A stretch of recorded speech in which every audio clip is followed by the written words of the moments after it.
যে এই মাথায় আঘাত লেগেছে, এটি তো প্ল্যান্টিক প্রথমে দেওয়া উচিত ছিল। আমি মনে করি এটি একটি স্বাভাবিক প্রক্রিয়া। মেসি তো আর্জেন্টিনার দলেরই একটা অংশ, সুতরাং আমরা তো মেসিকে নিয়েই ভালো খেলবে, এটাই স্বাভাবিক। তবে মেসি ছাড়াও খুবই ভালো খেলেছে, যদি আরও একটু ভালো, বিশেষ করে কয়েকটা আরও 2-1টি গোল হতে পারতো। তা আমি মনে করতেছি সেকেন্ড হাফে অন্তত আরও 2টি গোল হবে।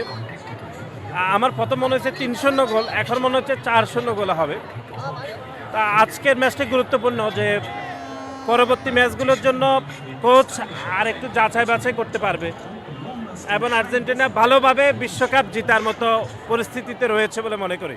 না, এটা এই যে ব্রাজিলের লোকজন বলে, ব্রাজিলের জার্সি পরে যারা আসছে তারা বলে। আজকে তো যেটি প্ল্যান্টিক হলো, এটি তো আপনি জানেন ফুটবল আইনে এটি সবচেয়ে মারাত্মক ফাউল, যে কারো মাথায় যদি আঘাত করে, সেটি আইনে একদম প্রথম দিকের আইনের মধ্যে একটি আইন, যে এই মাথায় আঘাত লেগেছে, এটি তো প্ল্যান্টিক প্রথমে দেওয়া উচিত ছিল। একটা প্ল্যান্টিক হয়েছে, একটা প্ল্যান্টিক তো খেলার অংশ, এবং আজকে যেটি প্ল্যান্টিক হয়েছে এটি খুবই ন্যায্য প্ল্যান্টিক বলে আমি মনে করি। আজকে যারা ব্রাজিলের সাপোর্ট করতেছে তারা অনেকে তো আছে, যে ওই যে দেখলাম যে